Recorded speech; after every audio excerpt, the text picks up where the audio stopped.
With some of the rooms I've found myself in lately, you can connect with people that you can tell right away are aligned with a like-minded vision. Today, I am super excited because I get to sit down with one of those people. Wendy Murphy is the CEO and driving force behind TimberTech Group, and her 30-year journey in Alberta's construction industry is full of stories of leadership, growth, and lifting others up. I've been looking forward to hearing her insights on scaling businesses, mentoring future leaders, and building thriving teams. Wendy's energy, perspective, and experience makes this one a conversation you will not want to miss. This is Retaining Purpose, and welcome, Wendy Murphy. Thanks, Randy. Happy to be here. Yeah, and it's nice to see you again. I think we had the opportunity about a month and a half ago to sit down and have lunch together, and appreciate you taking the time out of your schedule to fit this in. Yeah, you bet. It was lovely meeting your daughter and talking to another potential second generation person that is pretty engaged with the family business for yourself, which you are very fortunate. I'm excited for her and for your family. Yeah, it is. It is always a very exciting thing to have that. And then, you left a lot of good nuggets on the table after we parted ways that I've been able to take home. So thank you for that too. So some of them she keeps reminding me of as well. But have her call me. Yeah, exactly. Yeah, well, therapy, right? Wendy, so you've been in the construction industry now for over 30 years. So, when we think construction industry today, I think it looks a lot different than it did 30 years ago. So 30 years ago, how did Wendy Murphy find her way into the construction industry? And maybe a better question is, how did you find your way? Well, I was fortunate, I would say, in the fact I was exposed to the construction industry, specifically on the wood component manufacturing side of the business, because my parents were both founders of the Tech Truss business in the late 70s. And so my parents were very big entrepreneurial and a big entrepreneurial family. And so one of the biggest values I have is family. And, we were exposed at a very young age by both very driven parents to be successful and to make a mark in their businesses. And so I was fortunate enough to be brought up in TimberTech and literally assisted the family. We spent many evenings at TimberTech here in Lethbridge, which is where I'm at today, having dinner, supporting my parents with startup business, spent many weekends traveling in Southern Alberta to generate revenue for the new business. And yeah, I was just fortunate enough to grow up in the organization. Of course, had summer jobs and built trusses and swept floors and answered phones and did bank reps all throughout, my childhood. And so we were never obligated to be a part of the business. Actually, my sister teases us and jokes about how she was fired when she was like 14 years old because she, wasn't doing the best job that, mom and dad thought she could do. And so, there was no obligation, but for those of us who did work in the family business, there was expectations of us. And then, after high school, I thought my calling was to be a teacher. Like all of us, we were quite young. And so I went to post-secondary to be a teacher, which is, I believe, where I learned or recognized that certainly leadership was something that was motivating for me. Public speaking, meeting people, being in big groups of people was really important to me. And I really thrived on that. But I soon recognized that teaching was a little bit of a challenge for me. I had very young kids. My former husband and I started having children when we were in university. And okay. Yeah, so that was amazing. It was so great to have having children when we were young. But that's when I thought that, probably working for the family business or something, it just became more appealing to me than teaching at the time. And so in 1995 is when I started working professionally for the business. And I have been very fortunate to have had the experience I did working on other places within the business. And then when I started professionally is when I started being what's called a design technician, which is you design the engineered roof and floor systems. Okay. And then, I had lots of experience with that on the job sites and designing the product. And then in 2006, my father approached me about becoming a partner and doing a startup business in our Calgary market. And that's when I became a partner and really started, being quite involved in the business side of running a business, and lots of experience with the startup business and so forth. And here we are in 2025 and off to the races. Significantly, larger business. And that's kind of the original journey of how second generation. Yeah, for sure. So like when you go back to in university, did you finish your education degree? Yes. Yeah. Mm-hmm. Got your education degree, figured out that wasn't the path for you. So you're going to be in your early 20s at that point. Nepotism is a thing, right? And we talked about that a month or so ago. Like, how did your family support that transition from you just as being someone working in the business to somebody who, was going to have a bigger seat at the table? Yeah, so it was a gradual process for sure. And I think it also came from my personal drive and my personality. And so, at first it was just a job. I was a young mom. It was a great job. I was becoming, I was learning the skill set of different positions within the business. And then when the opportunity came up in '07 to do a startup business in the Calgary market, I just saw this as a massive opportunity to take my skill set to the next level. And so that was in and around the time that I heard the stat that over 60% of second generation businesses fail. Yep. And my mandate and certainly my personality was that will never occur in our family. And so that was really the driver behind one, professional and personal development. Yep. Is a massive part of, I would say, my success as a leader and business for sure. And so, and the older I get, the more I realize I have so much more to learn as well. And so that's been a key piece to, business has changed a lot. I would say business has changed a lot even since 2019, 2020. Yeah, well, I'm with you there. Like, I think how you manage teams nowadays is, I agree that 5 years, COVID changed a lot, right? Not just from us having the ability to do this remotely, but also in just, I think a louder voice being accepted from the next generation of workforce. And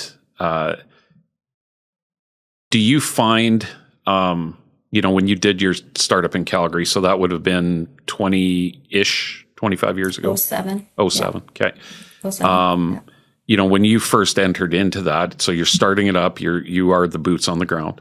How did you put your leadership team together? And did you have the creative flexibility, I guess? Because the company had already been around for a number of years, right? Tech Truss. So it had a proven formula of success in Lethbridge. Now you're moving into a significantly larger market.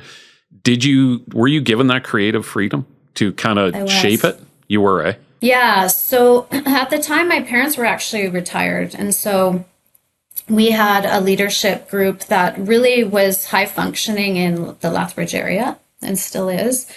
And so, I probably came in a little bit naive for sure. But what I did have is the ability to learn and experience running a business. And so I had the experience of a startup. So although, I had the financial backing and, I could bring in the systems and processes, but again, in '07, those systems and processes were a lot different in a rural area like Lethbridge than it was in Calgary. I'd also say one of the best lessons, and I speak to this regularly, is that anyone can manage a business. Like, we've all done our professional training. A lot of people have their management degrees, MBAs. That's, to me, managing a business. The differential on very successful businesses, specifically, I would say for a long time, but specifically in the last 5 or 6 years, is more on leadership and leading people. You know, really understanding your values as a leader and really understanding the guiding principles of the organization and living, breathing, and working by them. And I would say I learned that very early, because in '07, when your biggest role model, your mentor, where you have witnessed your father, for example, run a very successful business for the previous 25 years, Yeah. I was learning to model him. Right. And you're becoming him. I'm becoming him. And what I realized very quickly is that I wasn't being my authentic self. Right. And that wasn't working, because I had different personality. I had a different communication style. And it wasn't until I really realized that you need to lead with how you are authentically. Understanding my why. Like, what is my why? It's different than anyone else's. And that's one thing I mentor a lot of people on, is understanding what your why is, and understanding, especially in second generations. For instance, your daughter may have a different total personality and vision and perspective than you do. My children will have a different perspective than I do, based on their environment, based on their role models, based on how the market has changed. Sure. And once I was able to tune into that was really when, you know, we saw a difference in our Calgary operation. And luckily I was given that ability to do that and to lead the Calgary organization. And it was really great. Were there ever any, generational differences are a real thing. And I agree with you. I'm in the same alignment with you as far as, managing a business now, or operating on a business, not in a business, really is about the people. And it's taken on a far different lens. We just had a conversation at our toolbox meeting this morning, how, I told the guys, I said, everyone here is a leader in some capacity, right? And to be a leader, it means making sure the people you're working with are successful in what they're doing. It's a selfless act. Was there ever any conflicts between, because all of a sudden now how do I put this? Were you running two different businesses? Was there one running in Lethbridge on this foundation, and was there one running in Calgary on another foundation? And were there ever any times where that, there was conflict? Yeah, we did run our organizations, our divisions separately. Okay. And so one of the challenges for sure was the Lethbridge operation had been operating. And one thing is, my parents always talked about and supported our people, for sure. Our people, though, in Lethbridge had significant tenure, which is excellent for an organization. But the challenge that we had was, as I was looking at succession planning and the future, where, my father, was close to 70 when I took over as CEO, my head was where we need to be in 10 years' time. And his head, which I'll be there one day too, was more about like right now and what has been accomplished over the last 25 years. And the people that had significant tenure were also experiencing business how it had been, and not what we needed to do to attract new, younger generation of people. And so I think that's likely where the conflict, or I know where the conflict was how do we put our people first? Yeah. But ask our people to make changes from a leadership expectation, which, in 2020, I became the CEO. So now I was in charge of the entire organization, and how I led and my expectations of conduct and accountability, and how we track that information with dashboards and information. Yep. It wasn't so much about, hey, we want to watch what you're doing. It was more like, hey, we want to watch what you're doing and track what you're doing so we can support you. Right. And find out those little instances where we can make corrections. Right.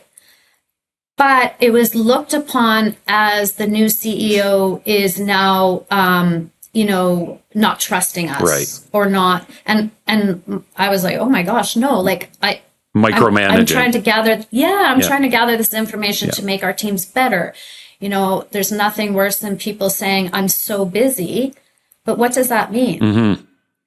And so, but it's interesting because then as we bring in new people, the new generation want to show that they're doing well, that they're performing to the highest level. And the only way you can track that is by measuring it. Yeah. You got to have the KPIs and know what you're looking for. Yeah. So I think that was the only conflict, Randy, was going from, people who have been doing this work for so long and they were excellent at their job. But how do we attract? My job was at keeping this company relevant and keeping it going and successful for the next 25 years.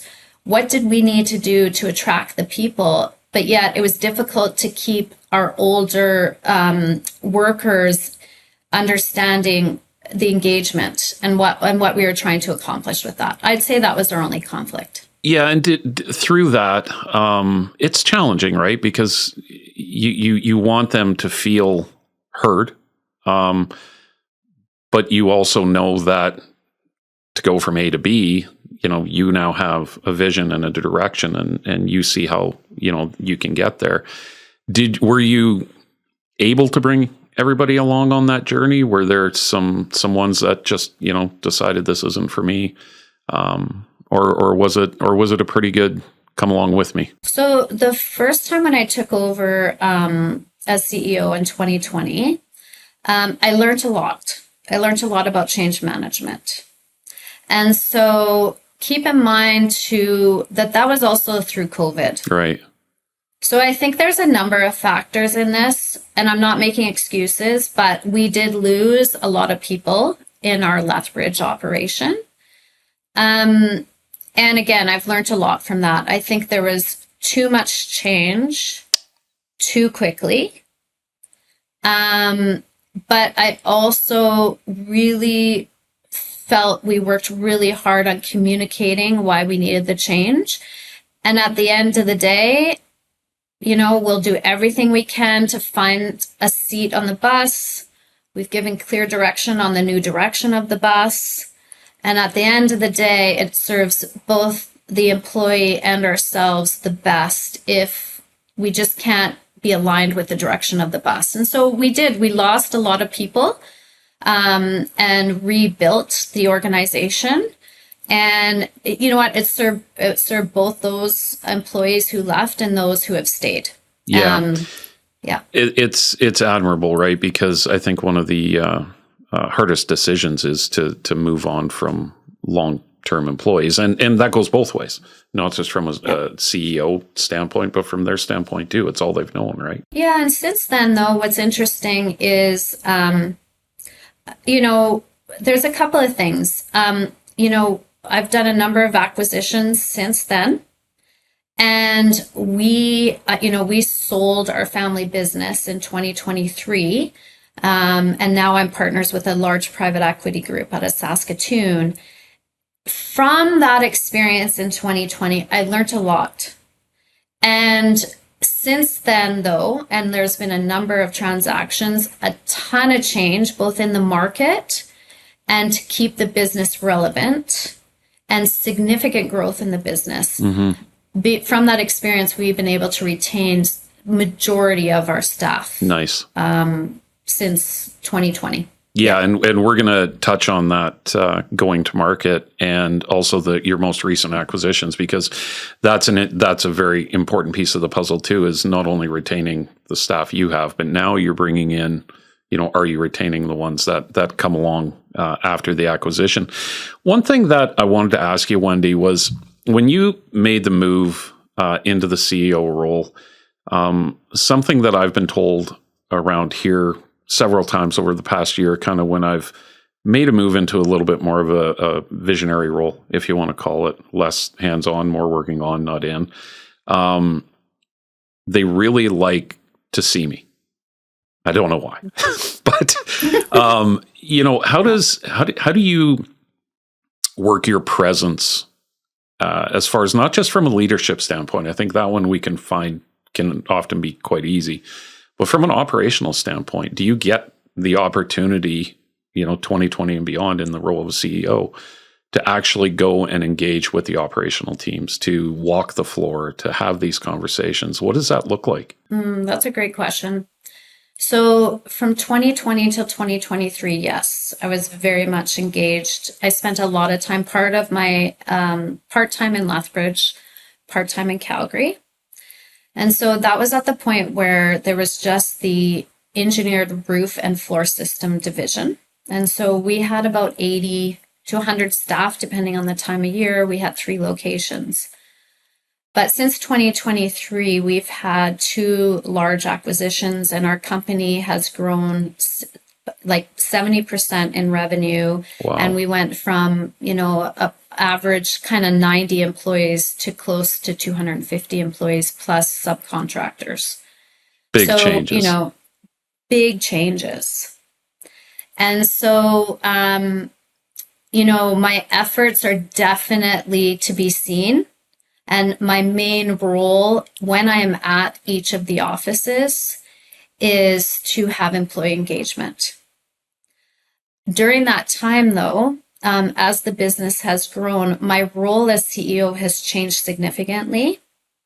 And so a lot of my responsibilities now have gone from, day-to-day operations and making major changes in the organization at the trust level to visionary communication strategies, working with our banks, lawyers, HR, like big... Yeah. The big picture things. The big picture things. Yeah. And so my efforts, summer's a little bit difficult for sure. Plus there's other things going on with some renovations and stuff in our office, but it is very important, I believe, as a leader, that you have presence on a regular basis at all locations. And also we do a number of town halls a year. We're talking about putting a newsletter together. Like, now that the company has grown quite quickly, there's some strategies, important 90 days, 6 months strategies to implement and retain these employees that we've acquired, through great communication, vision on what's going to occur, what changes, like what resources we can bring to the organization that, are complementary. So there's a lot of work there. The other key thing for listeners that I'm sure we'll get into, change management, growth, scaling your business is, I've been very fortunate, very strategic as well in regards to hiring a great executive team that we can all support each other on, no longer can I be involved in all the operations, all the business development, procurement, HR, health and safety. When we were sort of 80 employees and 3 businesses in Alberta that all did one product offering, and now we're 3 businesses. You need good people in those positions to be able to lead the organization in the direction of the vision that I have for the business. Did you find it hard to give up some of that control, Wendy? Yes. Yes. Do you want to elaborate? Yeah. Well, you know what it is? It's almost like habit. Yeah, it is totally. it's almost like, I've always done it. I love doing it. I love operations. I love systems and processes. I love business development. So what it really comes down to, and this is why I say I have an excellent C-suite group that I've been fortunate to work with in the last year and a half as we've scaled the business, is a lot of times they're saying to me like, hey, this is my role. I got this. Back off. Back off. Yeah. Stay in your lane. But when you're so used to being responsible for it, putting the strategy together, being responsible to execute, used to come from, a CEO of the trust division where I talk to the managers on a regular basis. It's actually just out of habit, but I've come to realize that I have more responsible key performance indicators that I need to take care of and I need to trust. It's not a trust issue. I just need to get out of the habit of getting involved in the day-to-day every day. Yeah, for sure. And I think that's one of the most challenging things for sure is figuring out how to kind of cut the apron strings a few times. So, but if you get that good C-suite and you grew enough to the point where, you can hire a very qualified CFO, I have no doubt, COO. Did you find it freeing? They make your life easier in a lot of ways. Oh, yeah. Yeah. Totally. More time for Wendy. Good. Well, and that's part of my leadership style too. Like these people are fantastic and they can tell me to go in my own lane. Like that's great. That's what I need.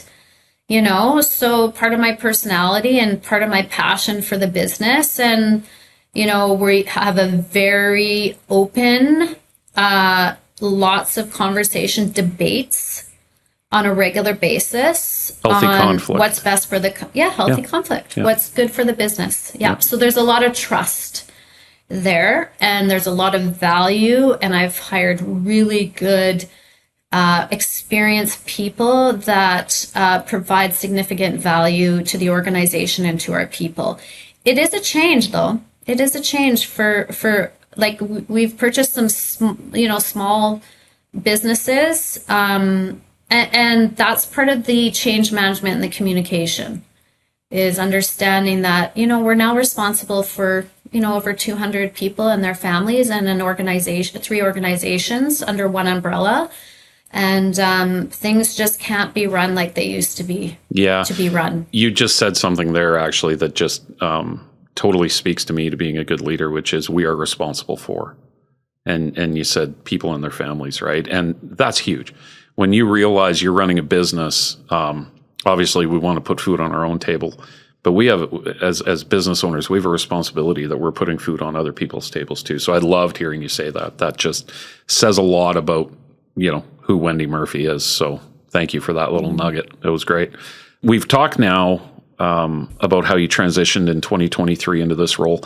Let's touch on why that happened. So 2020, you move into the CEO role. 2023, you go to market. Walk us through what that was, because now you're taking a family business for 25 plus years, and it is now going to become not a family business, correct? Correct. Yeah. So walk through what that process looked like and what some of the successes, challenges, I wish I would have done this differently moments were. I don't think I would have done anything different. Okay. I was very pleased on the process. And so what started as a family conversation with our board of directors was, our business is incredibly capital intense. And as we spoke about a few times today, business is changing for sure.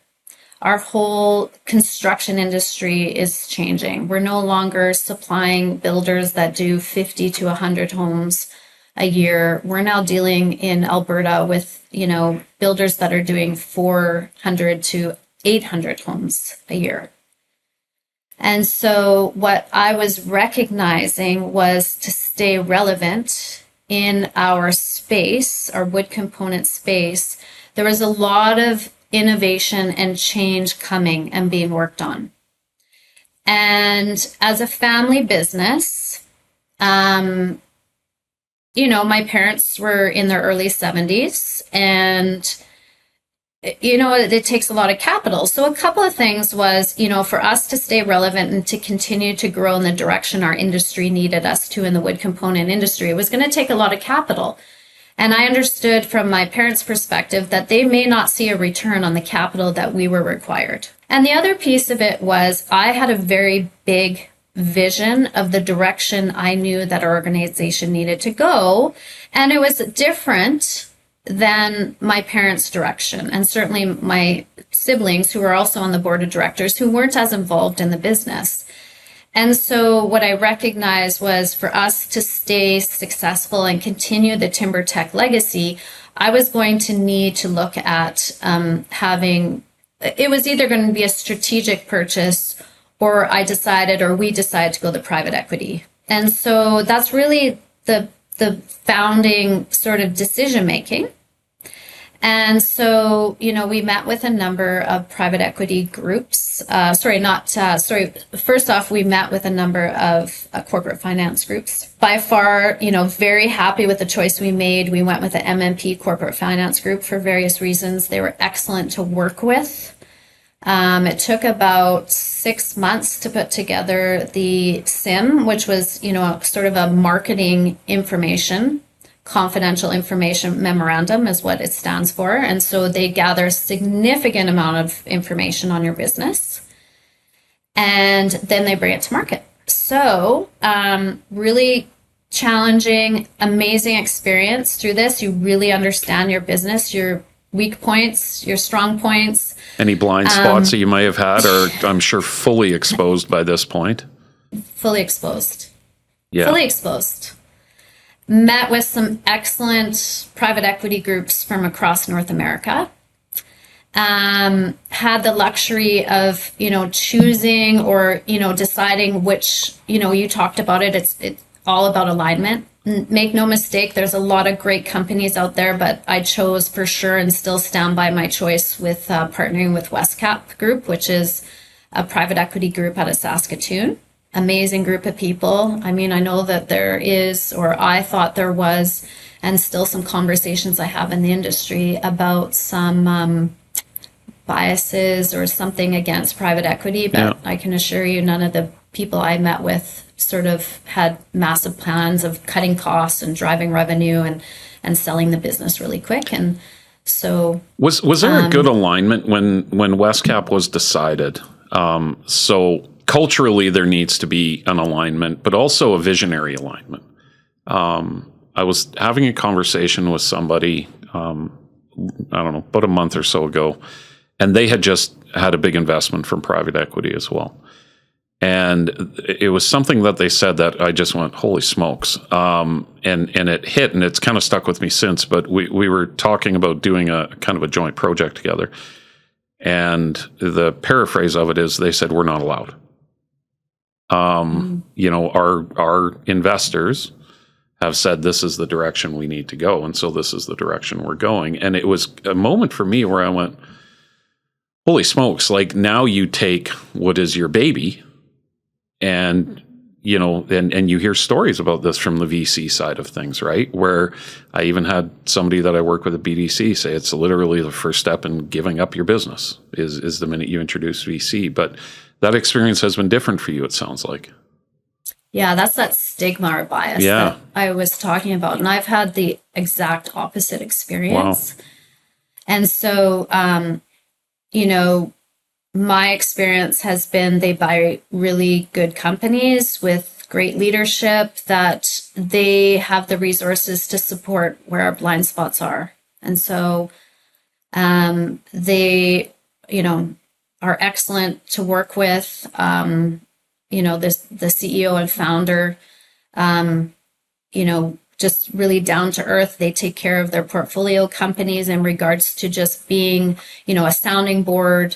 Of course, they understand business. One of the things I really liked about Westcap was they had a number of portfolio companies that they've held on to for a long time. Okay. That's great, because that doesn't show that stigma of get my money, get out. Yeah. move on. I think also like the due diligence process was intense, which was great. You know, if they're going to be investing in a business, but what they're looking for is really well-run businesses. Yeah. The other thing is, you know, business, it ebbs and flows. You know, like our construction industry a year ago for 2025 was expecting another record year, and sales have dropped. Oh, you're kidding. 30 to 40% in some of our markets, Sure. some of our customers. And so, you know, we need to be accountable for our budgets, for what we're communicating, the information that we're receiving. And so I kind of wonder if there are some businesses that the due diligence process that the private equity groups do is not as intense.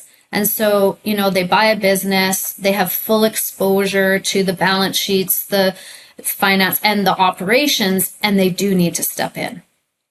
And that could be the case. I'm not sure, but I think that due diligence piece is really, really important. And even with the due diligence piece, Randy, like with the 2 businesses we've acquired here in the last year, you're always going to find information that you weren't prepared for. Yeah. Right. There's some skeletons. Yeah. Yeah. So it's about, you know, understanding how to run a business, the leadership in, okay, well, there's a few things we didn't see here. Yep. We're a little blindsided, but what are we going to do about it? How do we solve it? There's no turn back. Exactly. Yeah. Have you found, you know, especially when you talk, you've got a great C-suite team now, you've got Westcap. We're going to talk about the acquisitions. Do you almost look at the even Westcap now is a bit of a sounding board for you, right? Like it's hard when you're in a CEO role. We often find ourselves with nobody to talk to. It can be a very, very lonely space. So do you now have the ability? Has it kind of increased your bunny ears friend group a little bit from the standpoint of people that you can now go and leverage for additional opinion, insight, things along those lines? I'm sure there's a board of directors. Yeah, I'm very fortunate. Yeah. They are a sounding board. I reach out to them on a regular basis to get input. One of the, I would say, most important piece of my professional development, and certainly why, you know, I'm sitting here now speaking to you and have done these acquisitions and grown the family business and sold the family business, was in 2013. I was very fortunate to be chosen to participate in a program called the Quantum Shift program out of the Ivy School of Business out of Western. And that was a turning point in how I led our organization, the visionary piece. From that, also what was recommended, and there was a significant, I think there was 44 entrepreneurs that were chosen from across Canada to come together and for this intense 1-week course at the Quantum Shift. It was fantastic. I recommend anyone looking into it. And from that was a lot of discussion around joining a peer-to-peer group. So that's like Tech Canada, YPO, EO, there's McKay. There's a number of these incredibly peer-to-peer support groups. And so one of the action plans and initiatives I made sure I took care of right when I returned from London, Ontario for this course was I decided to join Tech. And that experience with, 12 other business owners, CEOs, C-suites around the table that you met once a month, it's invigorating, right? Elevated my experience, my expectations of a leader, and what it took to run a business and grow a business. And that was definitely a big part of my success, or, where I am at today. And now recently, I did take a small break from it, although there's still 5 of us that meet monthly. We're no longer part of Tech, but we still meet on a monthly basis. But now, actually, just recently, I joined YPO, which is the same group. I think I actually heard that. I really recommend it. I have somebody locally here that I know, and I was talking to him about you after we had lunch, and he goes, "That name is really familiar," and he's in YPO. He said, "I think she just joined." So you might run into him. So I love the little touch on education a minute. When Nora, you and I had a chance to sit down and have lunch, one of the questions I asked you then was, how did education play a role in your taking over the family business, right? Everyone has a different journey, and I think often it's easy to just say, well, I work in it. This is my education. It's that school of hard knocks. You obviously did your education degree. Is it just that drive for additional professional development, or was it encouraged through family to say you need to do this? And I guess the other side of that question is, how do you feel it really helped you in move up into this, and own this leadership position? It was definitely a personal drive. I think it came from realizing, one, the vision of where I wanted this company to be. I also recognized those generational gaps and understanding that, and that's part of the personal and professional, certainly a lot of professional education, that, what motivates a baby boomer compared to a millennial or Gen X is a lot different.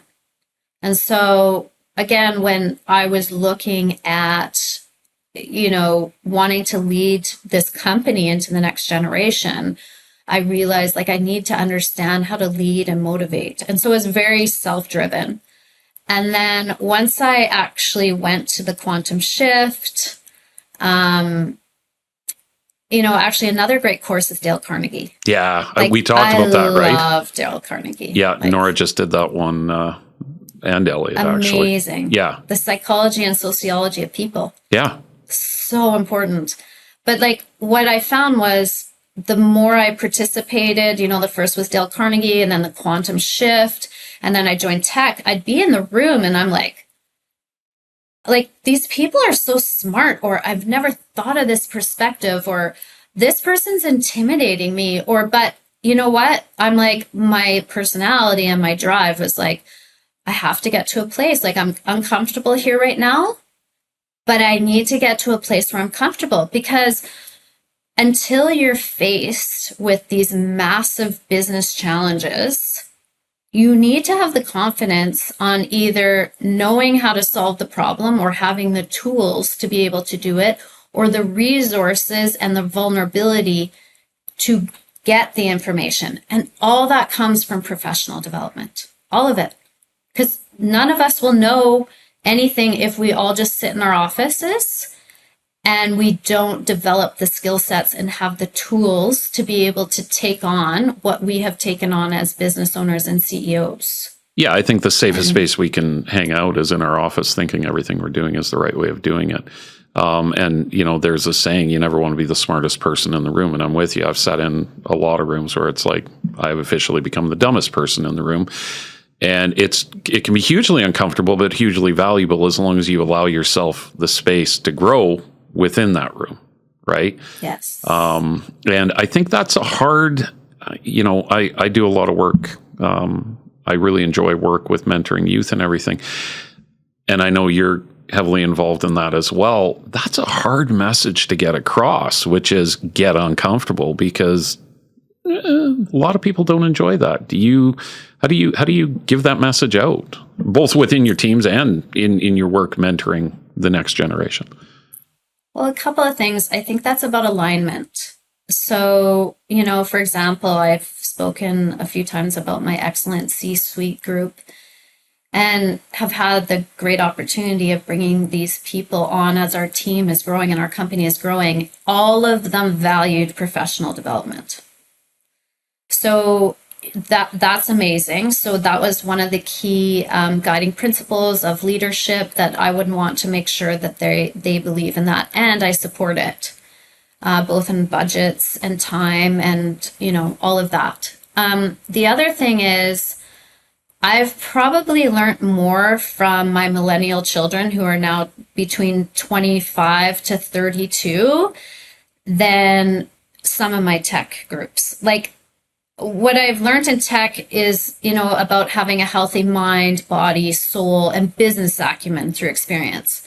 What I've learned from my children is empathy, leading the next generation. Like, I learned a lot from them on what motivates them. They have both big friendship groups, like listening to what the next generation of our managers and organizations are going to be. And so it's almost like we have open conversations all the time, but they're open with me too. And it's really engaging. Like, I get more out of them and perspective of leadership than they definitely get from me, for sure. Yeah, it's they have so much to offer. Yet I think one of the easiest things, and I've said this a few times with other guests too, is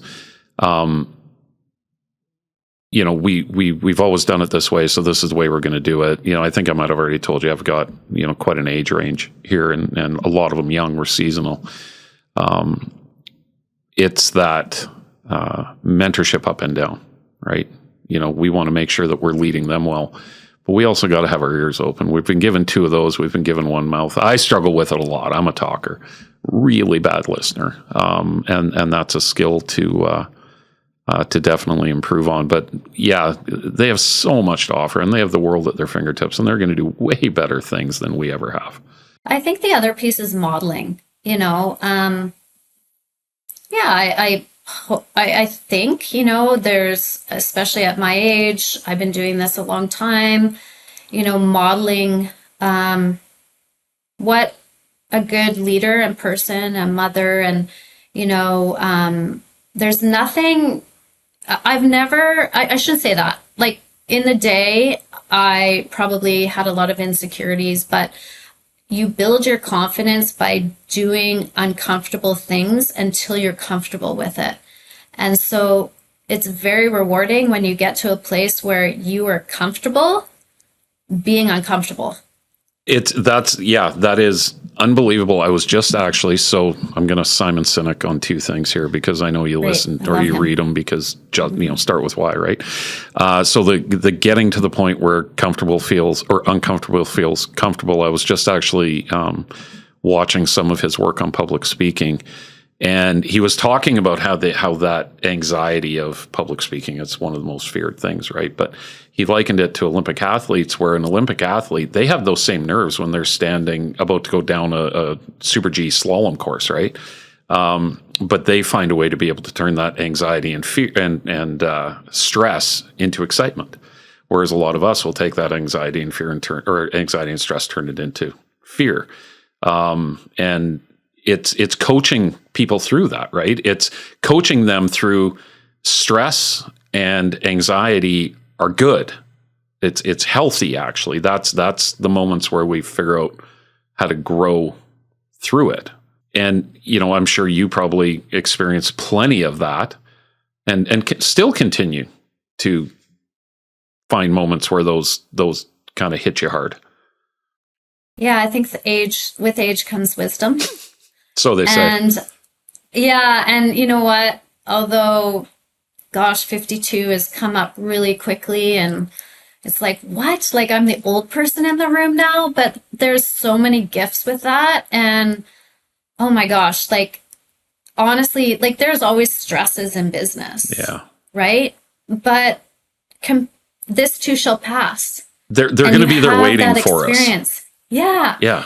So you develop those tools through experience and through, I do believe a lot in personal development too, like recognizing, like working on your nervous system, recognizing where you're feeling that excitement or nervousness, and like being able to control your reactions, and like, teaching how to control your emotions and be able to get through those sort of challenging times, both professionally and personally. And, I think the confidence comes from experiencing that uncomfort, right?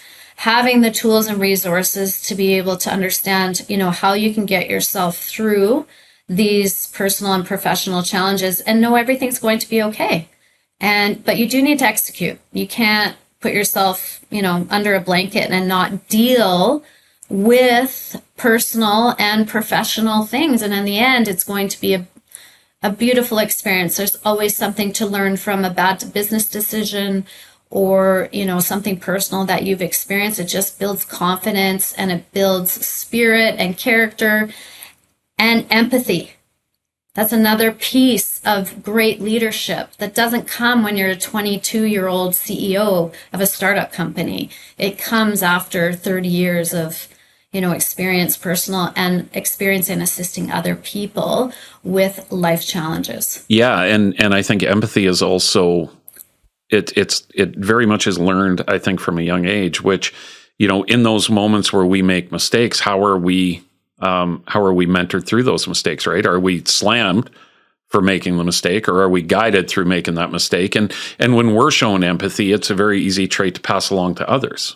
And yeah, you want to be able to celebrate the success of failure, preferably not repeat it if it's one that shouldn't be repeated, but keep trying and keep doing. Another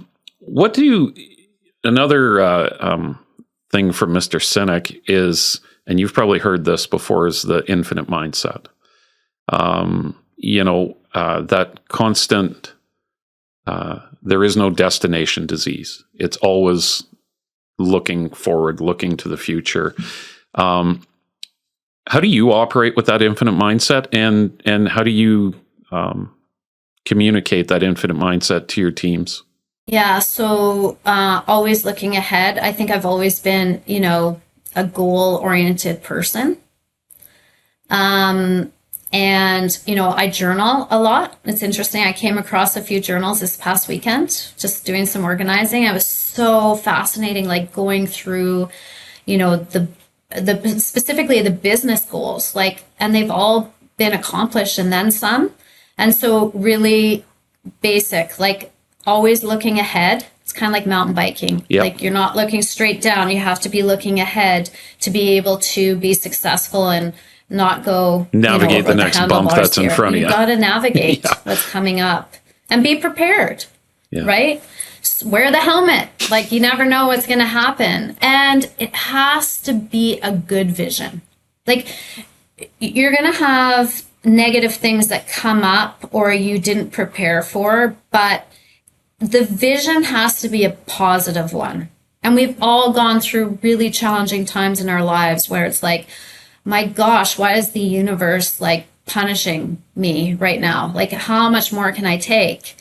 And a lot of times that's from business, especially as leaders, or, I even remember, kind of my first couple of positions, at TimberTech in my late 20s.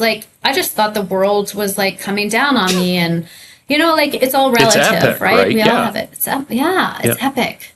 And you're no, this is just life. But, always having the vision. For me, I like to write it down.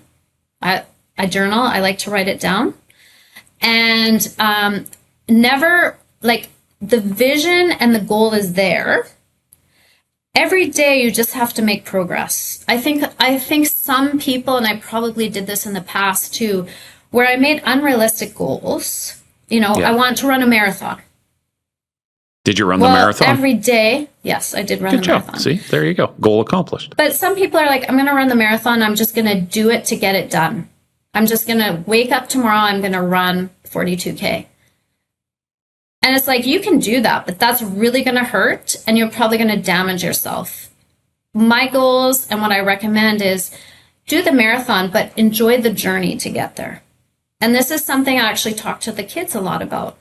And I remember being in the same spot in my 30s. I was I don't know what I want to do with my life. I don't think this is the path. I should be this. I should be making this. I should be this. I'm upset with my, 52-year-old CEO who I think is not running the business right and blah, blah, blah. But I always talk to the kids because now I can look back to when I was 30 and go, everything I did and everything you're doing right now is career capital.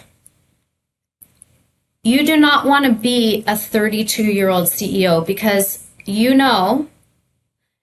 do not have the tools or the skill set or the experience to make really, really tough decisions.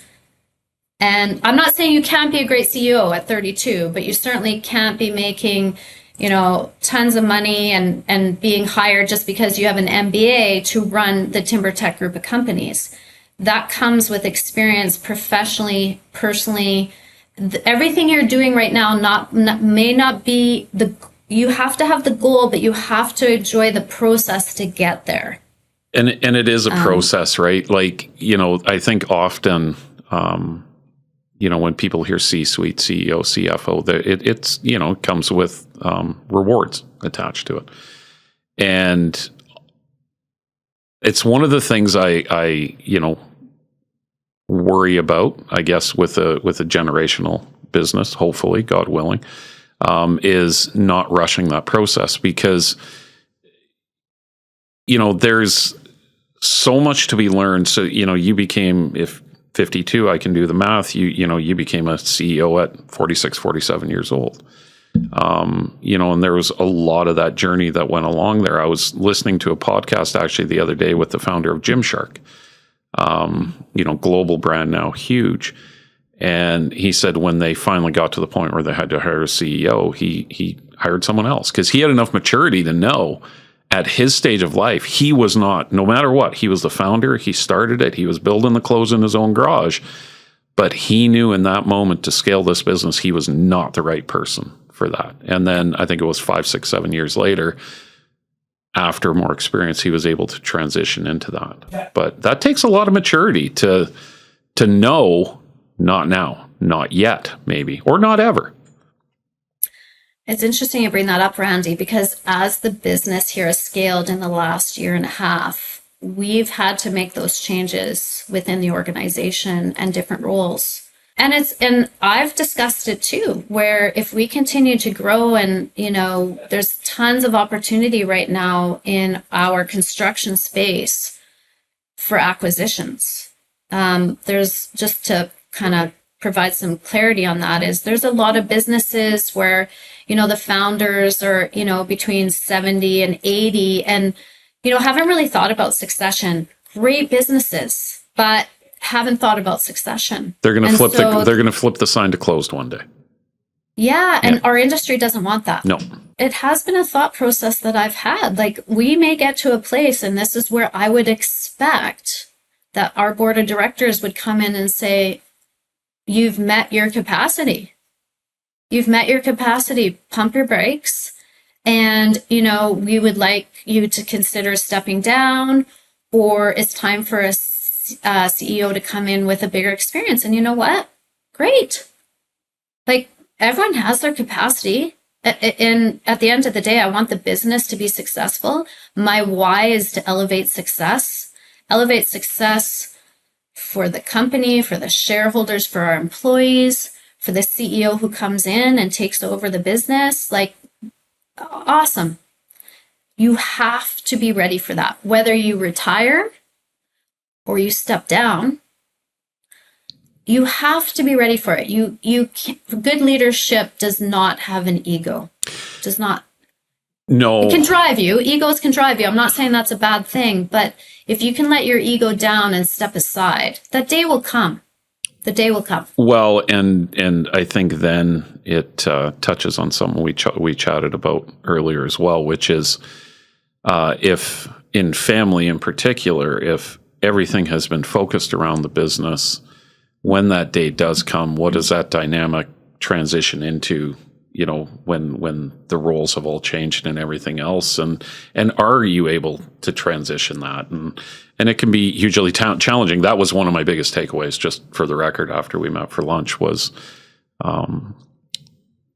really, I felt telling me, you need to divide, and work is work and home is home, because if you want a relationship with your kids later in life, you need to know you can talk about things that are not work related, right?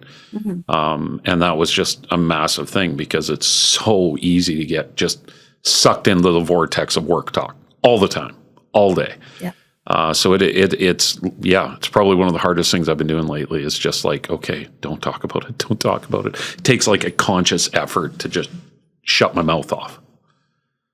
It's such a special connection. right? To have that intellectual connection with your daughter. It's incredible.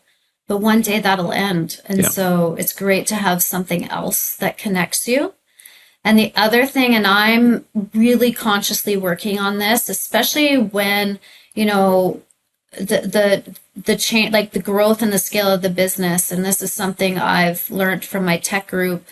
And, you know, as we're acquiring these other businesses that I've witnessed with the founders, is we identify ourselves so much to our businesses that we neglect who we are as people outside the business. And so I'm really working on that. And it is more and more difficult as, you know, the company scales and you have a bigger sort of visionary responsibility. You have such an identity to the company.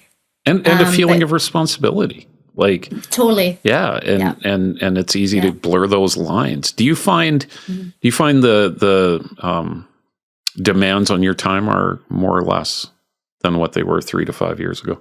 I'm going to say less time, but the risk management is so much higher. So the issues I'm dealing with would have a bigger impact if they're not dealt with.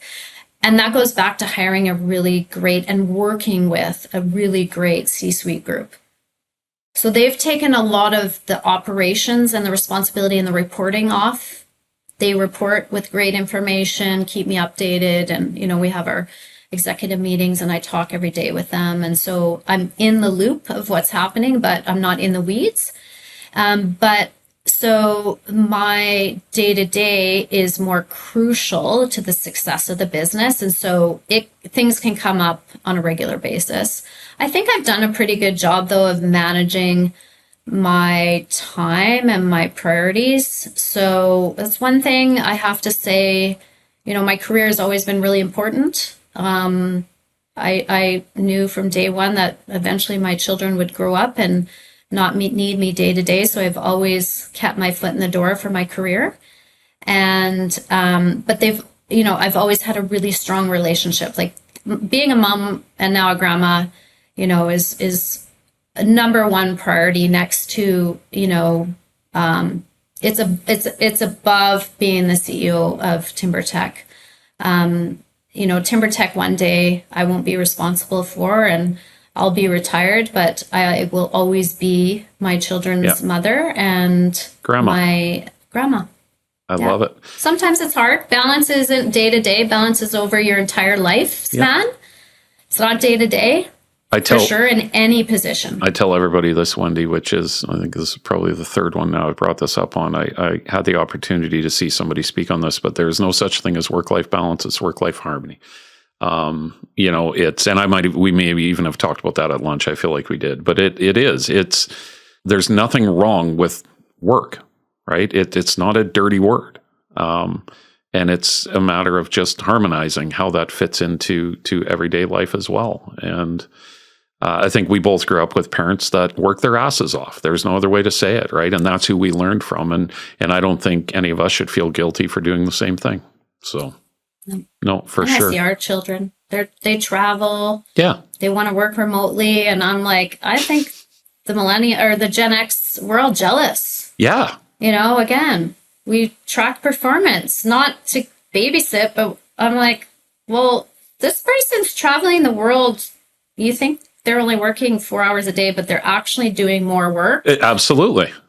Than some of us sitting here in the office for 10 hours a day. So it's, you know, I think, they model and they learn, and the next generation is just trying to do what we want them to do, to have a better life than us. Yeah, which is typical generation to generation, right? Our parents wanted it better for us. We want it better for our kids, grandkids, and everything else. Do you ever have to put yourself in a place of forced boredom, I'm going to call it, where life's gotten busy and it's like, you know what? I need a break. I'm scheduling a break. I'm going to schedule myself to be bored. Yes. So I learned a lot about being bored.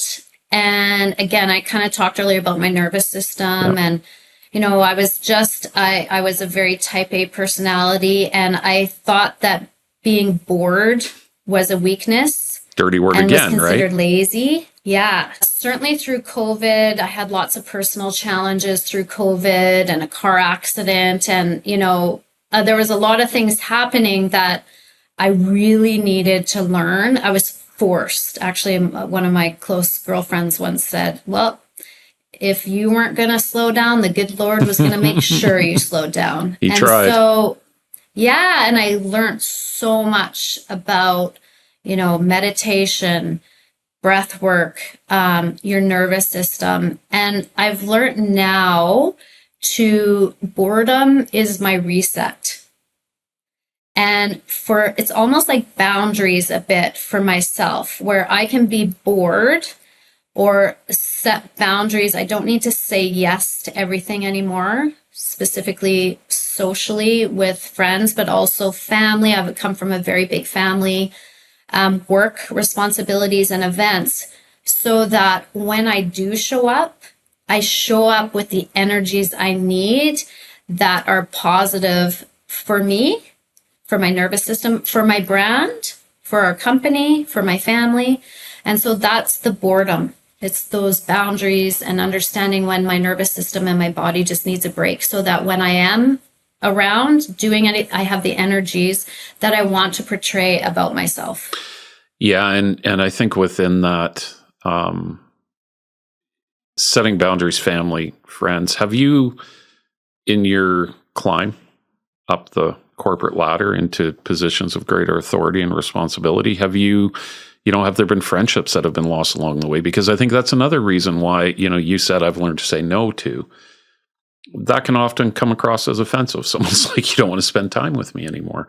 Have there been sacrifices along the way when it comes to relationships, friendships? And, were you okay with that? And how did you manage it? Yeah, that's a good question. I haven't lost any friendships for sure, but the dynamics of the friendships have changed for sure. And, as there's a big responsibility for 250 staff members and their families. And so, yeah, I would say why the dynamics change is I have made a conscious effort to make sure that the energies and the people I do hang out with or spend time with, it's quality time instead of quantity. And so that just naturally what occurs is there's less time spent with a lot of people. It's more time spent with a smaller amount of people. And recently becoming a grandmother and another one on the way. Congratulations. We all know. Thank you. It's the most amazing. It just brings another layer of joy to my life. It's amazing. But I recognize that, the vision I have of what type of grandmother I want to be, it takes more of my time. And so that's more important to me than 2 or 3 lunches or evenings away with girlfriends or business decisions. And so definitely, I'd say a couple of things. Well, 3 things in my life that has changed the dynamics of friendship and anyone who has gone through it understands, is a divorce in 2020, the scaling of the business. So the responsibility I have, which I take very seriously, and I love what I do. And also becoming a grandmother has changed, the time that I spend. I want to have meaningful relationships with people that mean a lot to me.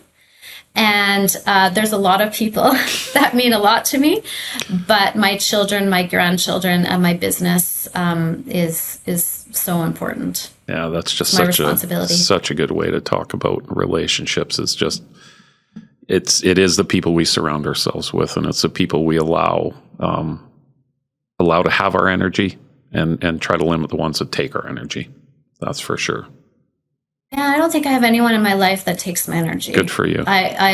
Those boundaries, I've set them. I never knew about them. Boundaries used to be a negative or evil word, but boundaries, I've learned a lot about that in the last 5 years, and it's amazing. It's not a bad thing. It's a beautiful thing. Yep. Boundaries are beautiful. That's awesome. And it gives you more time with your grandkids. Grandkid, future kids. Soon to be. Soon to be. Yeah. That's Two. right. Yeah. That's awesome. Yeah. Wendy, I want to wrap this up having a little bit of fun. I want to do 10 rapid fire questions for Wendy Murphy. Are you game? Game. All right.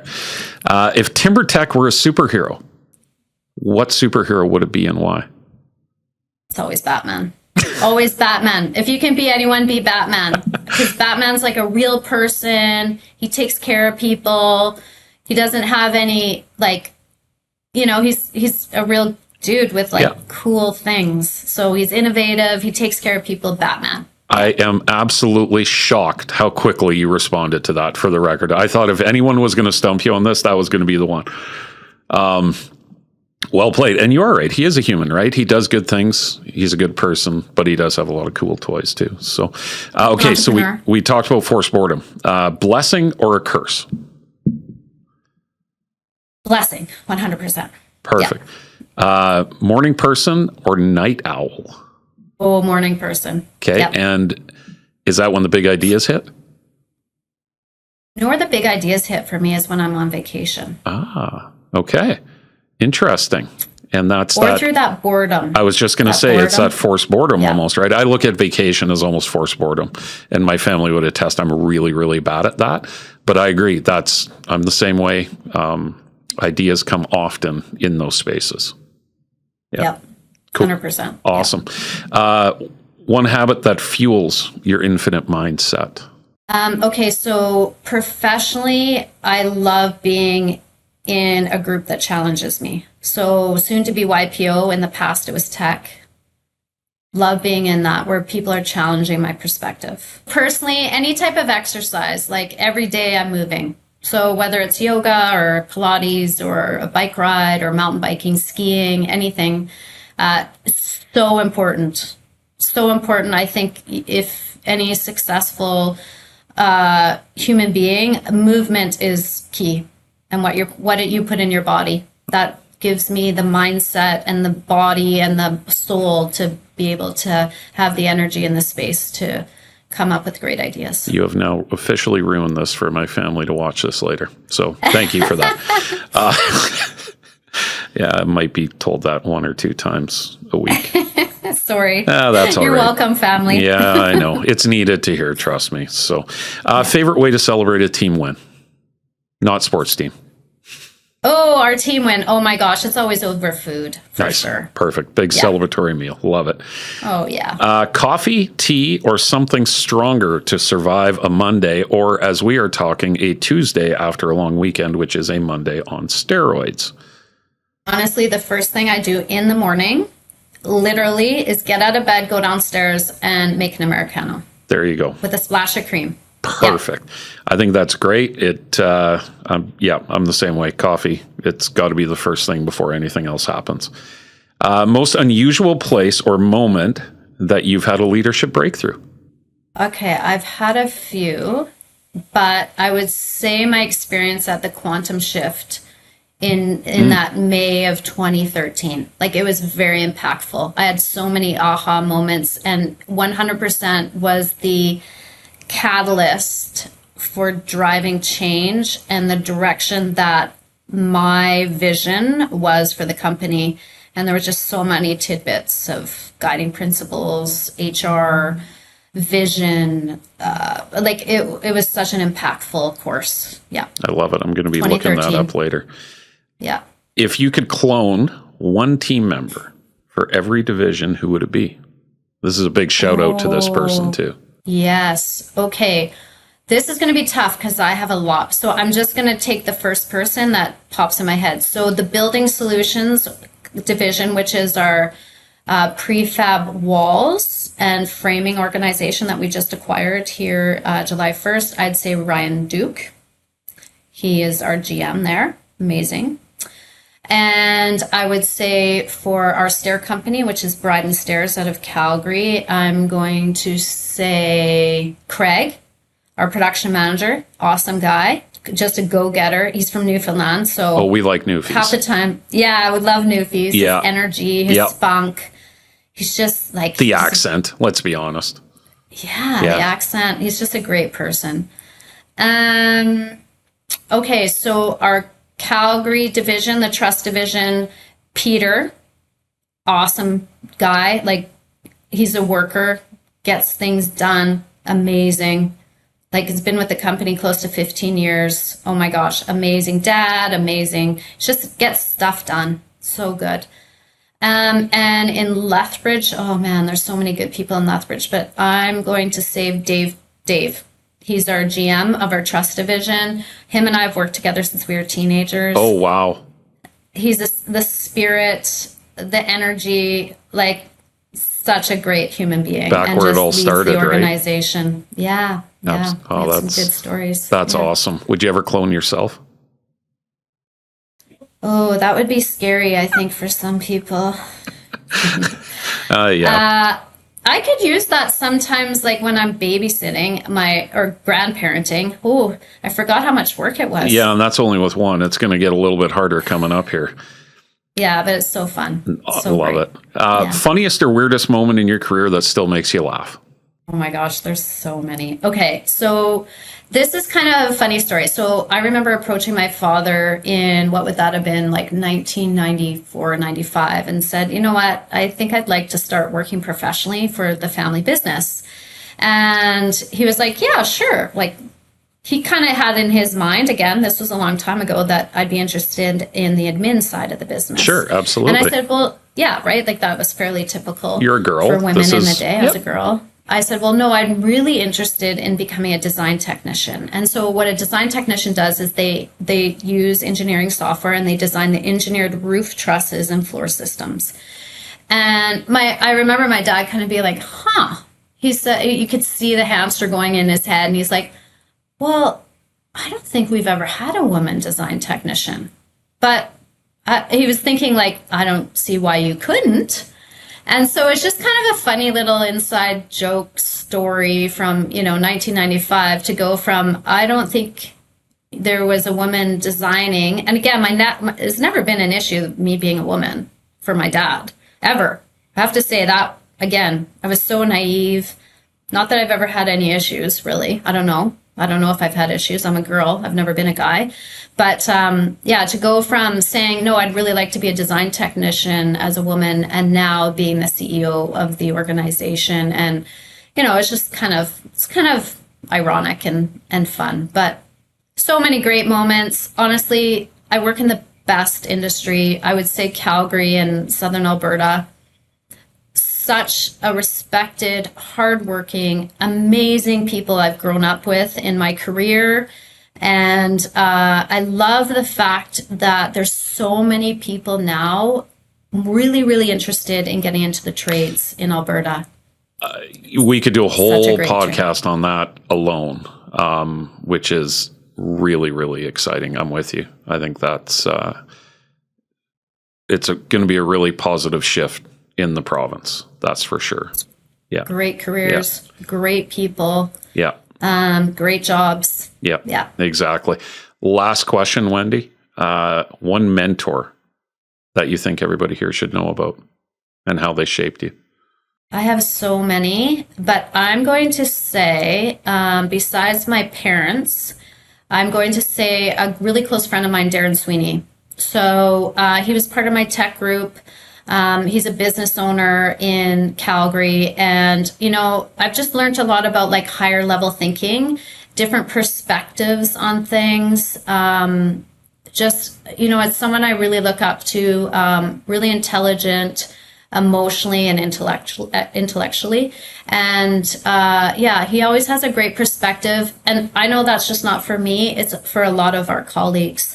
As well. So he just has a different perspective on things. He actually does a little mentorship with my daughter, and I know he mentors a lot of young people and people our age. So great human being, great family man, and great business owner. That's great. Somebody who's giving back. Alignment and values. Yeah. Someone who's giving back. Yeah. Fantastic. Wendy, I want to thank you so much for your time today. I know your schedule's busy, and I feel very fortunate to have stole an hour and 20 minutes of your time today. So Yeah, look forward to the next time we connect, and hopefully get you back on here one day. You bet. Thank you. It was my pleasure, Randy. Appreciate it. All right. Take care.